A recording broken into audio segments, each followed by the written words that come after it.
Okay, so I'm Lorenza Fuentes. I teach at NMSU. I've been teaching at the university level for many, many years. And so, I've got it easy. I decided a long time ago, back in the 90s, to teach online. And so I've been just doing it for a long time, and it was by choice. And I had a lot of time to prepare because I was one of the only people doing it at the time. And so I was able to just take my time, and everybody was fine with that.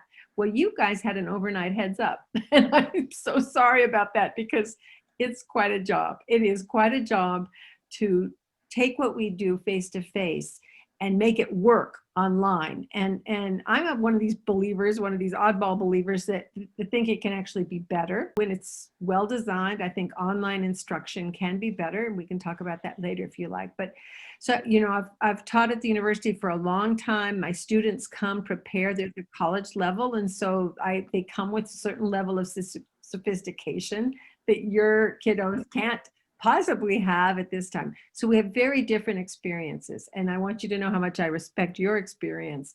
I have not taught online to K-12ers. I don't know how much you've taught synchronously or asynchronously or just what you're doing online, but I do know that your school districts have tools for you. They have the Canvas course. And when I first started teaching online, there were no learning management systems like Canvas, like Google Classroom. And so we just had to design web pages and try to make them work. And then, oh man, when those systems came out, they're actually so easy to use. I'm really curious to know how many of you use and like Canvas. But we have really different experiences. But what we do have that is very much in common is a desire for our students to learn and be active.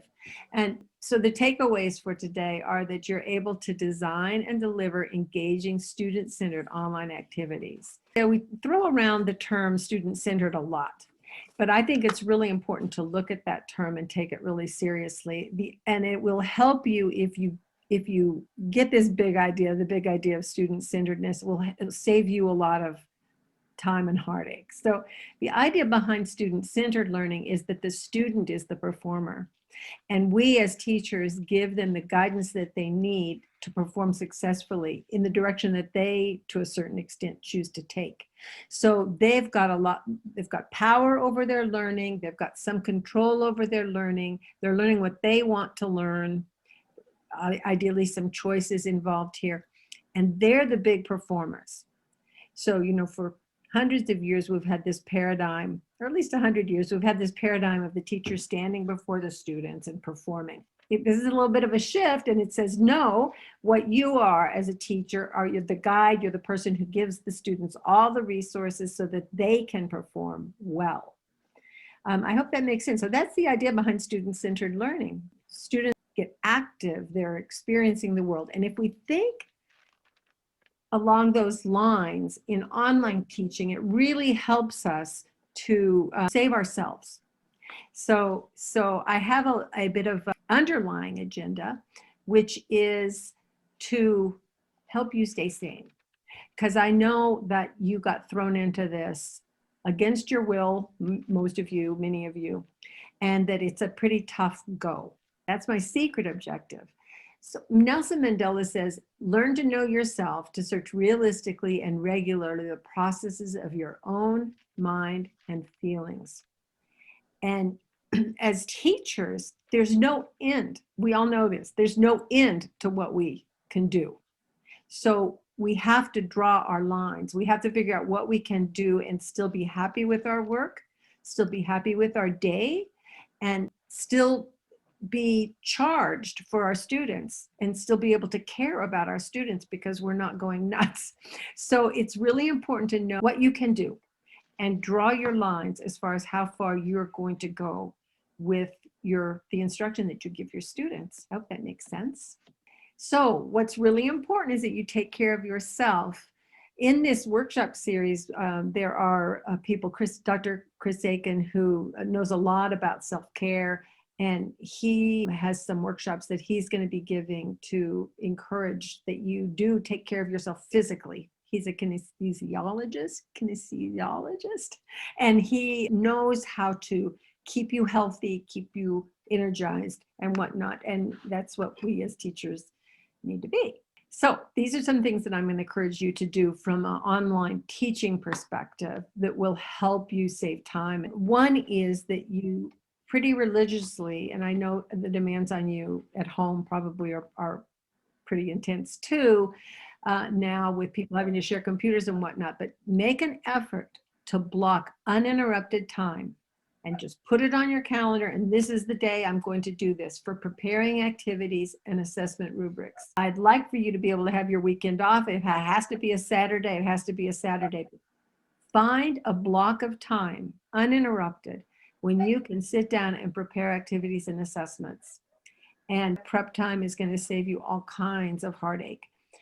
So secondly, post your students, and this is just ever so easy. Every day, go in and post a note to your students. And if you post, you can take 2 minutes to post one little note. And then your students will know you're there, that you care about them, and it will save you a tremendous amount of effort. So just a little supportive note, a video that summarizes what you expect them to do that day, something that where you're touching them. Then they'll be a lot less needy. They'll feel good about that support. I'll tell you that I learned that the hard way at the university level. I didn't think my students needed me like they do. And so when I first started teaching online, I wasn't reaching out to them with just little support messages. And I learned that they need that. College level students too. So all students do. And I strongly recommend every day, just 2 minutes. Canvas has, and I believe Google Classroom has, a video recording tool. So you can record yourself telling them what you want to tell them that day and post it. So it doesn't have to be live. But they'll see you, they'll hear you, they'll see that you care. 2 minutes of your time. You just press record with the little tool, and it's just that easy. So also, this is sort of the big idea. I suggest that you deliver a package of instruction to your students. And this is where, if you've taken this uninterrupted time to build some instruction, then you can hand that off to students with a list of activities, description, all the guidance that they need to succeed, and then meet with them, periodically to help them through it. But if you give them a package of instruction, might be a day's worth of instruction, which means you deliver it every single day. I think that's hard. Every other day, perhaps. But I think for little ones, every day is probably valuable. But every week is, to me, the ideal model, where you design instruction, you have a list of things that students start to do and to complete, lots of things that they turn into you, so that in fact, that they are achieving what you want them to do. And the week model is probably a good one that would work for most kids over 5th grade, I think, so long as you're checking in every day for those 2 minutes. So regular schedule, actively learning. You do not have to be there the whole time. Another suggestion is that you block uninterrupted time for providing feedback and grading. So if you take time to prepare packages you give to your students with clear directions, and then you check in daily, and then you block uninterrupted time to when they turn everything in, you are going to have time to grade that work and give them feedback. Block that. So I put these at the college level, I put these on my calendar. Every time students are to turn in an assignment, let's say I have 7 assignments across the term, well, those I block the next day on my calendar, because, by golly, I have to grade that, and that's going to take a lot of time. And so I just block it. It's on my calendar every term.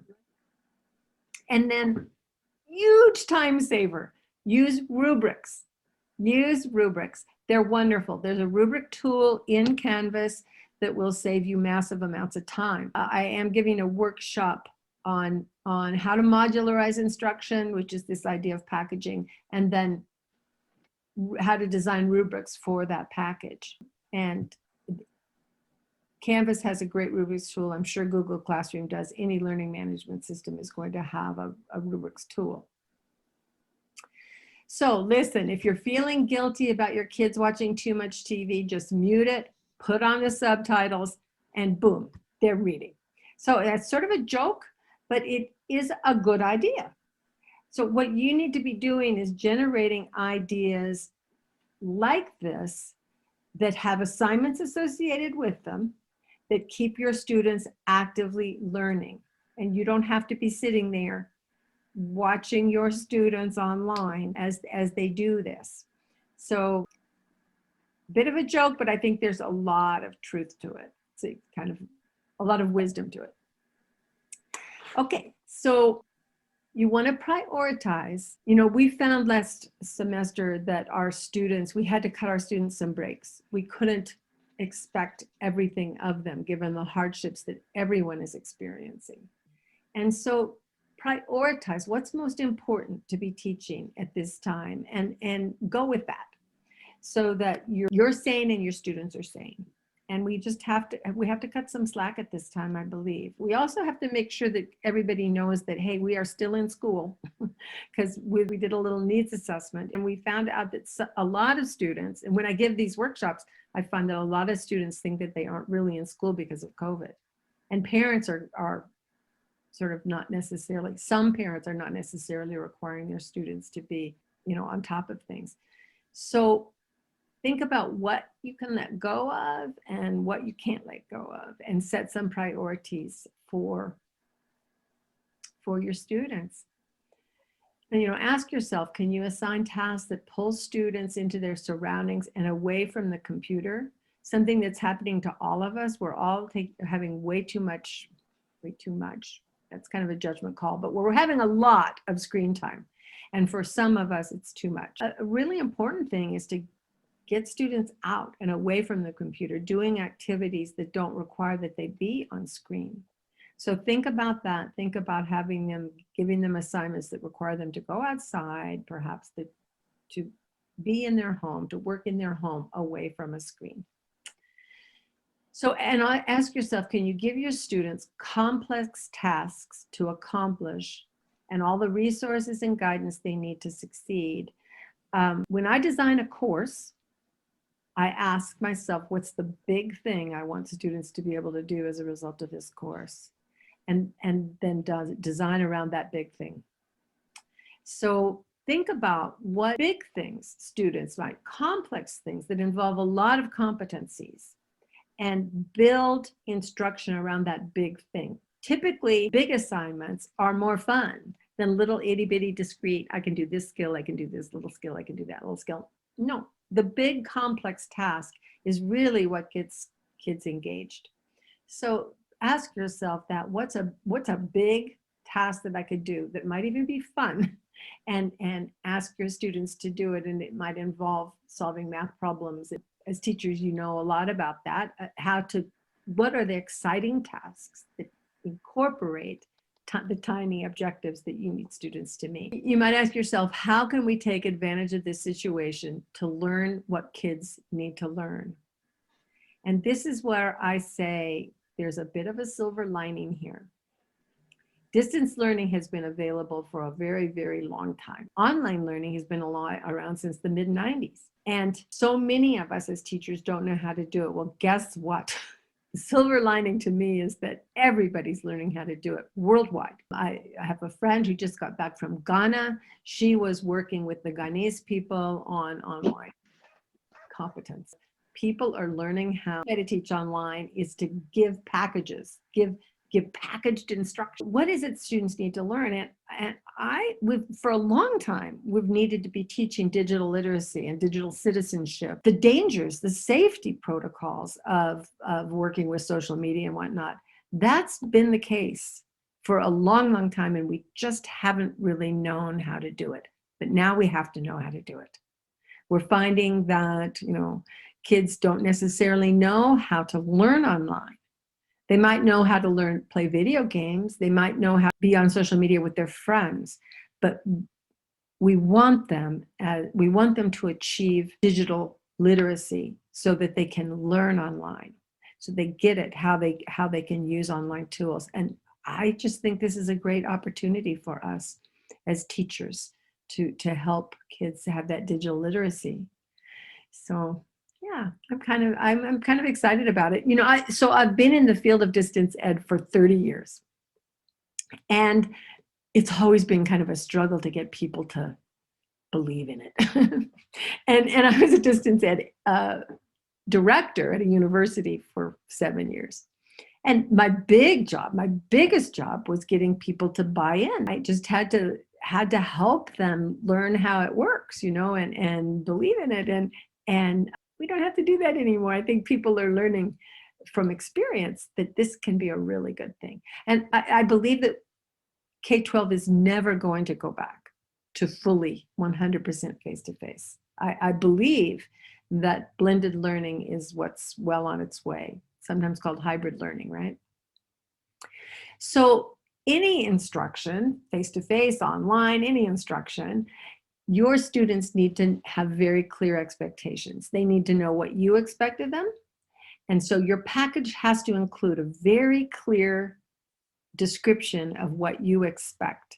That's number one. Anything that you give them to do, make sure that you're really clear about what you want them to do and that they're really clear about what you want them to do. So you have to express that.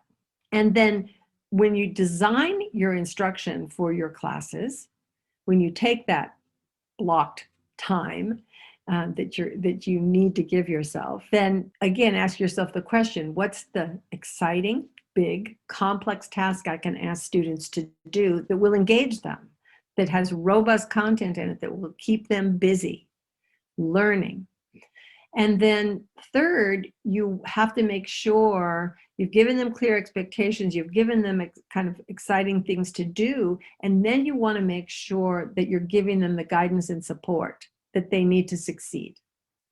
And so, that's where you have to look at your time and what you can give and what you can build into a package of instruction so that they don't even need to ask you. All the answers are there, perhaps.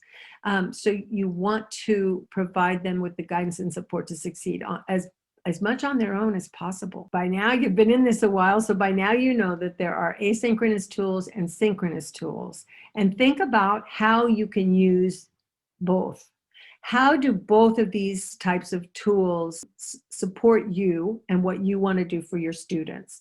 So the difference is that asynchronous is you post it and they can pick it up at 3 o'clock in the morning if they want to. It's online and everybody's working at different times. And then synchronous is when you work all at the same time together. A Zoom meeting is a synchronous meeting. It's live.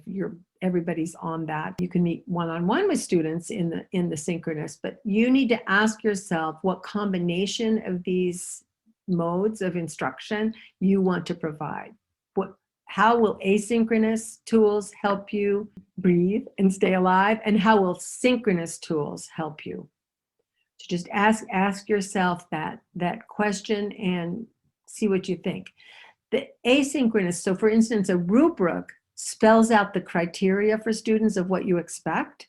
And that's one of the reasons why a rubric is just a great tool. You give students a rubric, they can use it whenever they want to finish up what they want to do. You spell out the criteria over here on this, in the left, and then you decide on the ratings, what points do you want to give for each of these criteria. And students can see that and they can know exactly what you expect. And of course, the more detailed the rubric, the clearer the expectation. So those, I just can't emphasize how helpful rubrics are. Well, and there's a lot that students can do synchronously. Of course, they can show each other their work and have show and tell and give talks to their classes and whatnot.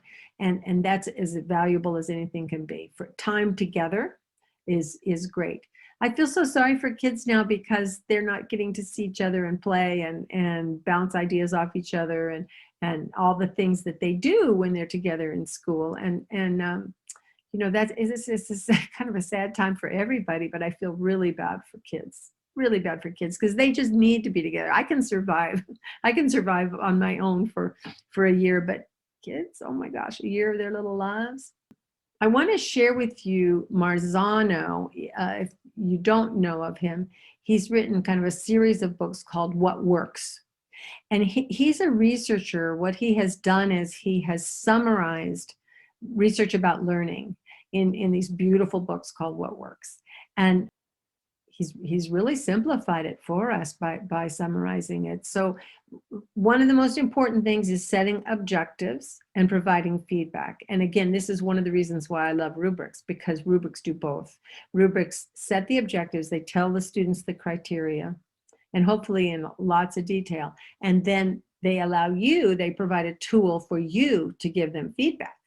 I will tell you that in my job, the thing that I like the very, very least, like by a lot, is grading, and providing constructive feedback. Well, rubrics are the tool that just saved my life. That was when I really fell in love with online teaching, was when they started having the platform started having these wonderful rubric tools. So another thing Marzano tells us is that a very helpful way for students to learn is to identify similarities and differences among ideas. And y'all have written the comparison contrast essay. Well, guess what?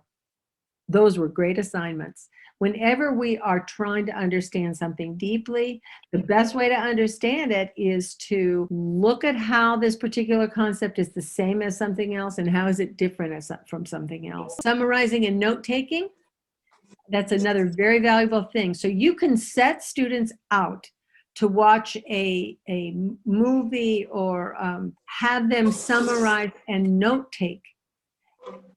I've noticed with my students that they don't necessarily take notes anymore, and this worries me so much. Like, don't you value this content? Take notes, summarize, go over, and we know that learning takes place when students take notes and study those notes repetitively. Repetition, repetition, repetition. Very important for your students to learn how to summarize and how to take notes. So another tool that's very important is reinforcing effort. Now, notice the word effort, because it's not necessarily, oh, this person got the A, they got everything right. Of course you want to praise that. But also when you see a student working hard, when the work that they hand into you demonstrates that they have put out a lot of effort, that's the best. That's the very best thing in the world, because effort's what it's all about. Effort's what learning is all about. And provide recognition for that. It's powerful, goes a long way. And of course you do it equitably. And then homework and practice, I'll be darned. Homework and practice are what work really, really well. So giving students assignments that they do away from you, away from, maybe perhaps on the computer, but away from you as their guide. They do work and they practice, practice, practice.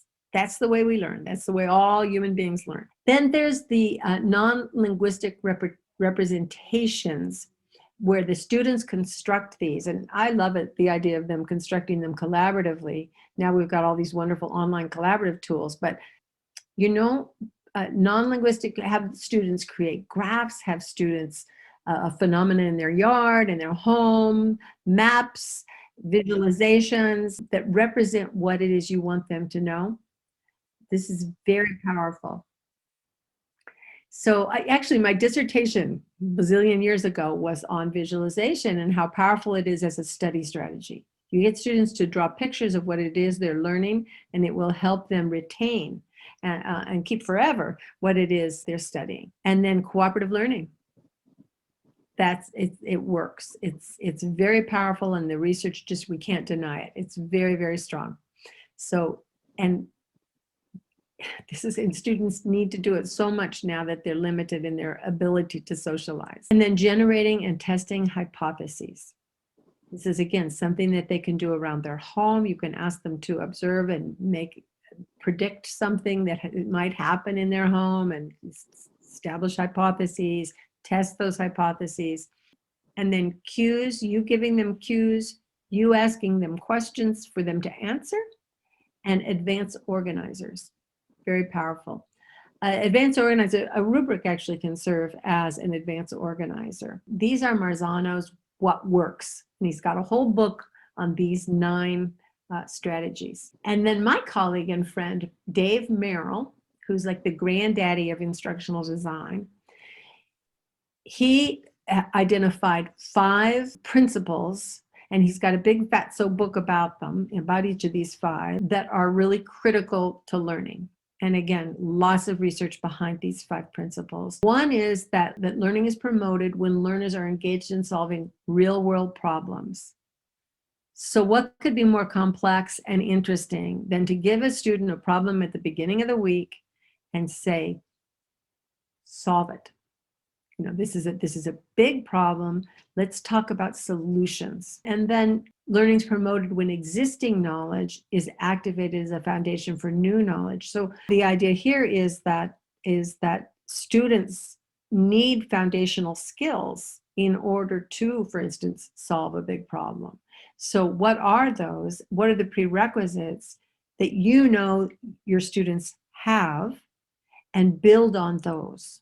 And then new knowledge is demonstrated to the learner. And there's where you come in, or where another expert comes in, or where a YouTube comes in that demonstrates to students how to do what it is you want them to be able to do. And of course, YouTube is a great resource for us, because there's nothing we want to do that isn't demonstrated on YouTube. When my daughter was married, she had the young men in the wedding had bow ties, and it didn't occur to her that they didn't know how to tie bow ties, but of course they didn't know how to do. So they were all, before the wedding, they were all, oh my gosh, you know, in the laundry room trying to get their ties tied.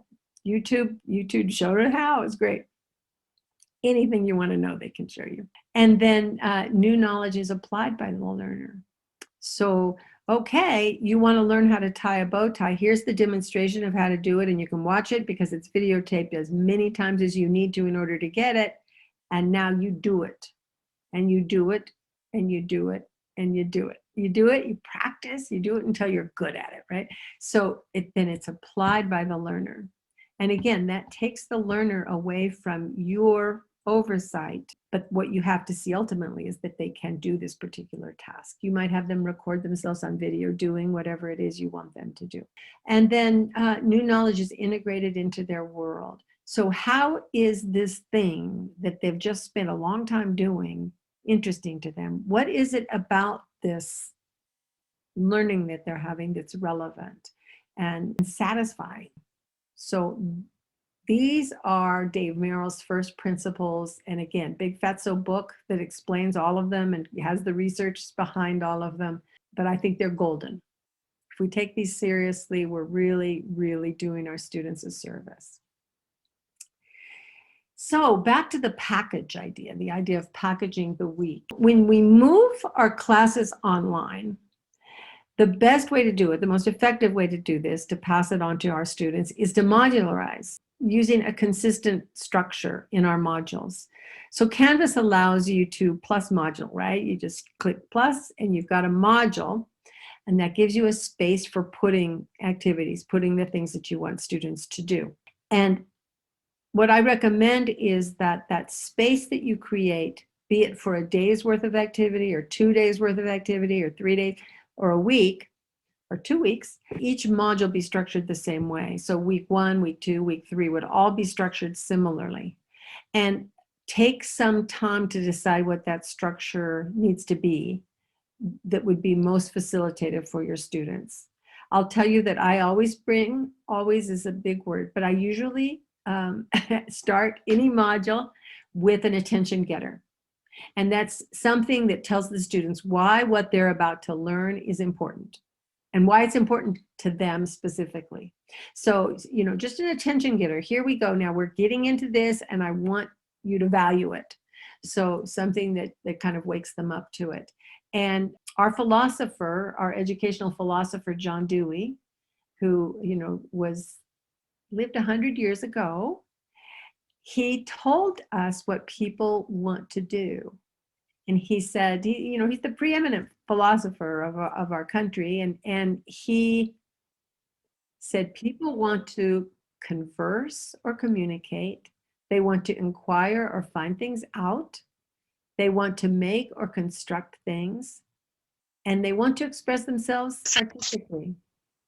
So if we think about these 5 interests, he called them the fourfold interests of the human. And if we take these seriously, we'll design instruction that allows students to do this, any of these four things. So think about that. Think about those four things and how you can build them into your packages of instruction.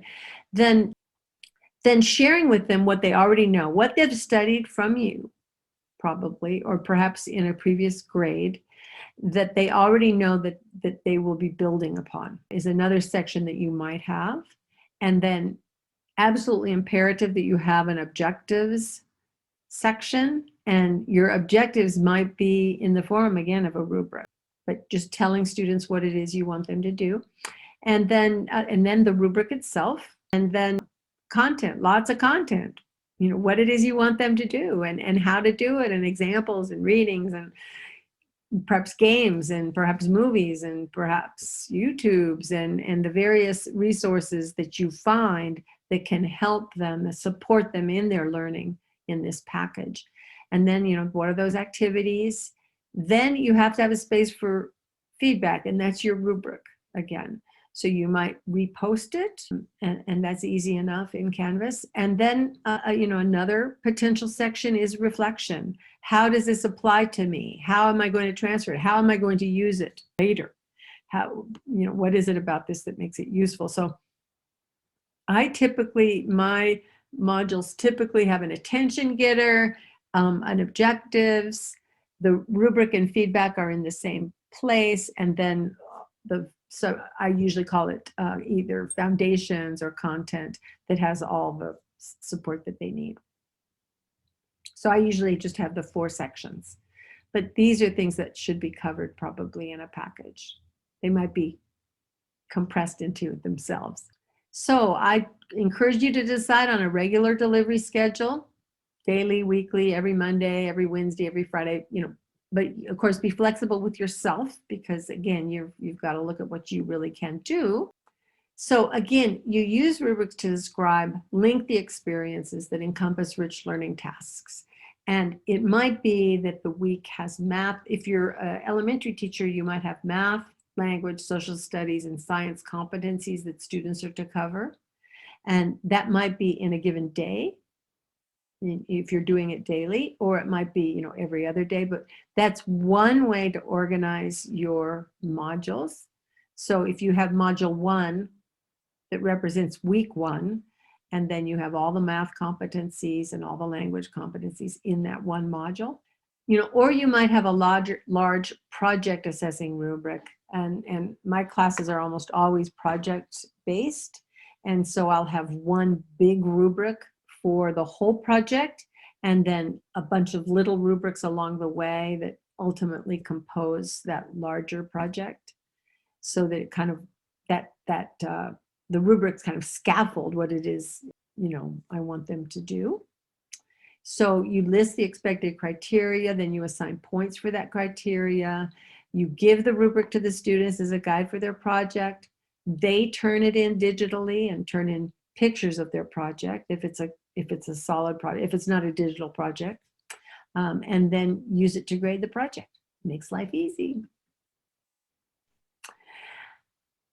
I hope that you know that there are literally millions of online resources, educational resources designed for teachers. These are just a few really great URLs that I have used a good bit. And I developed the first one, which is a distance education repository of repositories. This link right here, and you have this PowerPoint presentation, so you can go to any of these links. And this link takes you to, I'm not going to click on them right now, but because I'd like you to investigate them later. But if you click on this one, it takes you to a bunch of free resources for teachers.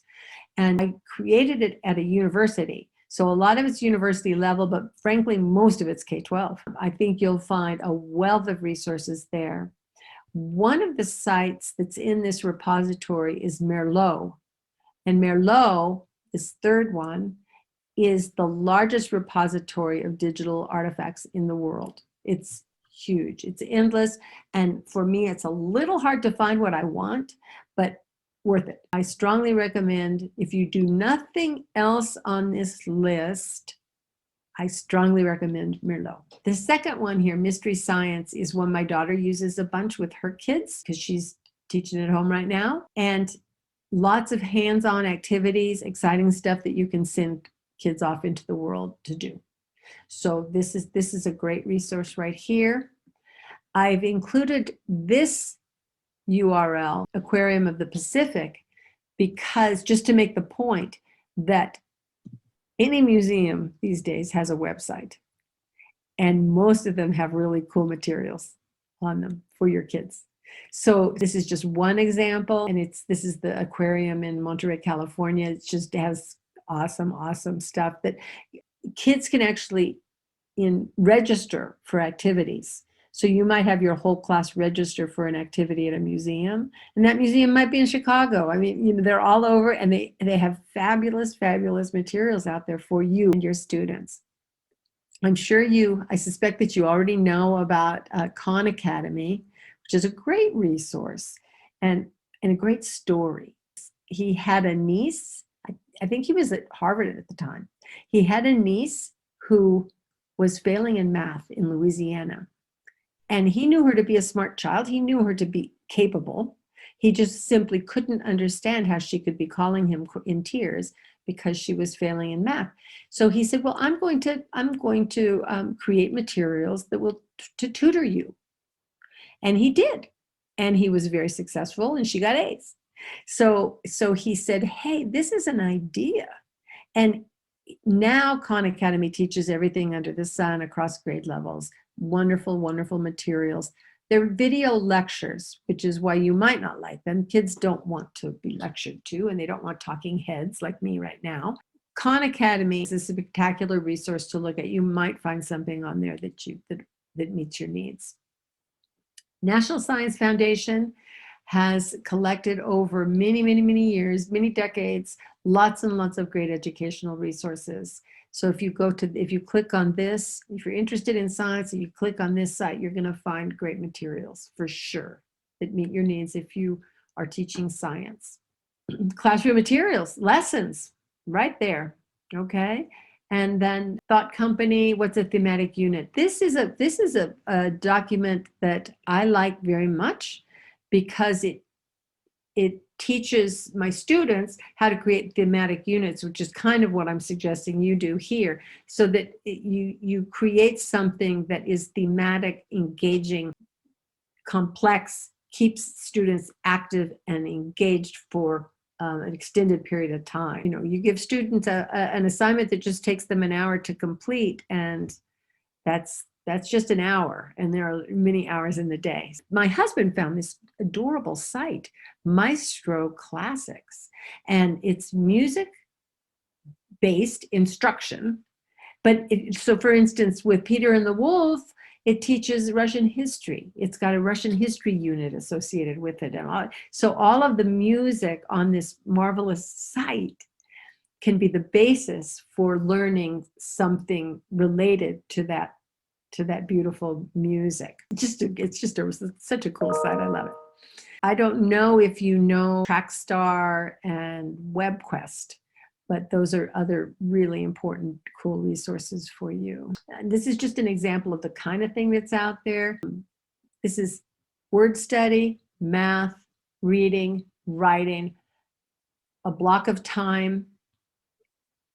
If I click here, this is an image right now, but if you can see that it's different grade levels, it's just the kind of resource that's out there like crazy. They're everywhere. And then instructions for the parent, instructions for the teacher. Great stuff. So get students away from the computer some, package your instruction, create rubrics that describe what you want them to learn in that package, and then block time for giving feedback. But also, again, get kids together. So cooperative learning can be done online. There are now shared documents. They can work together to build a graph or a map or a concept map. So encourage students to collaborate. and they have to learn how to collaborate safely. So the crisis of information is profound, and it really is a big responsibility that we need to meet. We got to get in there and help kids learn how to collaborate online, learn online, use online tools for learning and for positive efforts. So get them collaborating. When they turn their work in a discussion, which in Canvas, I strongly recommend you have students turn their work in a discussion as opposed to an assignment. So Canvas has an assignment tool, it has a discussion tool. If you build the assignment as a discussion, students turn their work in and they see each other's work. If you build it using the assignment tool, they don't see each other's work. The work just goes to you. So that's a choice that you make when you're working in Canvas. Do you want students to see each other's work or not? And I recommend you let them see each other's work a good bit. They'll get to know each other. They'll be socializing around that. They'll be learning from each other. I'll tell you that it raises the bar for college students profoundly. They do better work, much better work when they turn their work in discussions. It's just a wonderful thing to see. Our students in our program have learned how to learn from each other and with each other. And it's so exciting to me because it's not the paradigm I grew up with. And I love seeing this. It's very big, it's a paradigm shift. So people are learning from each other and they're discussing online and they're seeing each other's work and using it to improve their work. I have students build materials and share with each other.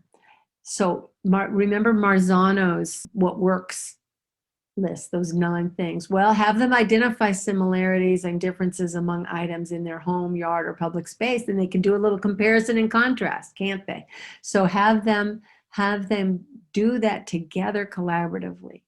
Have them summarize and note take while watching a TV show, for instance. Identifying themes, settings, characters in a book, for instance, and then sharing those with each other and learning from each other's different perspectives, because everybody gets something different from their readings. That's an exciting way to learn. Now, you as a teacher, there are tools online that allow you to build, for instance, crossword puzzles around vocabulary. So I do this with my students because there isn't a learning domain on earth that doesn't have vocabulary associated with it, right? So if you list the words and you have the definitions and you give them the definitions, they study that, and then you give them the crossword puzzle to fill out, then they're learning from that. So, and Jeopardy, there's a tool online, a free tool for Jeopardy and a free tool for creating word finds and such. Have students create and build graphs. So if you were to establish a Google Doc that's maybe has 3 students in it or 5 students, and create 10 of these groups, small groups, to create and build graphs and tables surrounding data, but to better understand data and how to represent it. Flow charts. These are all very positive activities for students to do together and alone. Have them create matrices, have them create work. If you create a matrix ahead of time, give it to them in a shared document, have them fill in the empty cells in that matrix. Yeah, bingo. That's an exciting activity, something that's worth doing. Create groups, have them share. Remember, Marzano says recognition, recognize effort. I was a Girl Scout. These little badges were just wonderful. We sewed them on our little banner, So consider giving badges. This is an online tool that offers badges. Just Google digital badges for kids, and this is what comes up, so that you can, print them out and give them to kids and whatnot. So yeah, recognize effort. So that's the idea here. And I really appreciate your time. Thank you.